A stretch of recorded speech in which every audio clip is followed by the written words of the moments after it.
Hello mga kabagangs! Ngayong araw ay isi-share ko lang sa inyo ang kung paano maghugas ng mga truck tanker kagaya ng nakikita nyo sa likod. Common na sa atin ang marunong talagang maghugas ng sasakyan. Pag yun ay ating mga sasakyan na mga private na araw-araw ginagamit. So sa mga ganitong kalaki, paano nga ba maghugas? At ayun, isi-share ko sa inyo ngayong araw na to, kung kaya ba nating mga babae ang maghugas ng mga truck tanker. At ito, ipapakita ko sa inyo ang konting basic kung paano maghugas ng mga truck tanker na kaya rin gawin ng mga lalaki, kaya din natin gawin mga babae. Tara, mga kabagangs, ipapakita ko sa inyo.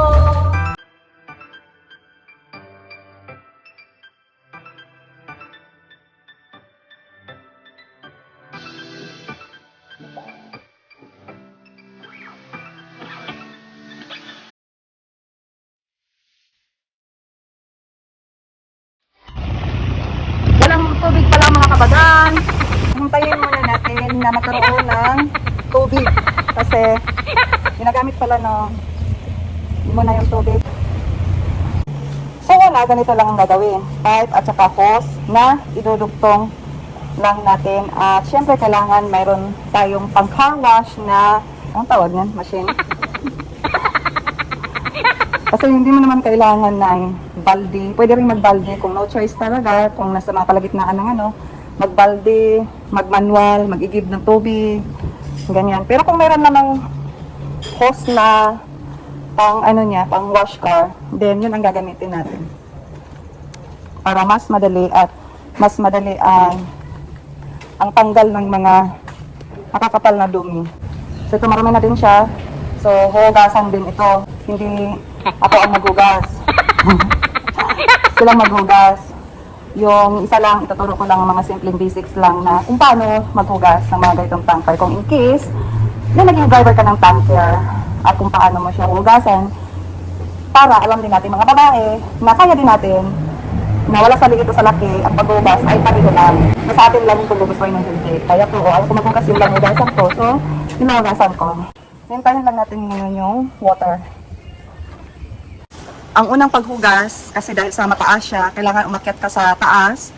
At sa taas kang una mong mag-shot ng water, maghugas. Para ang agos ng ibang tubig ay nakakabawas din yun ng dumi dito sa mga gilid-gilid. So pagkatapos pong hugasan ng taas, so para paghugas mo dito sa mga gilid, sa next layer, sa next step niya, ay hindi na masyadong ganun ka dumi.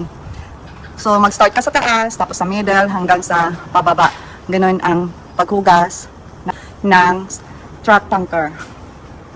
So dito ang hagdanan paakyat sa taas.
So, dito ako mag-i-edit ng aking vlog kanina.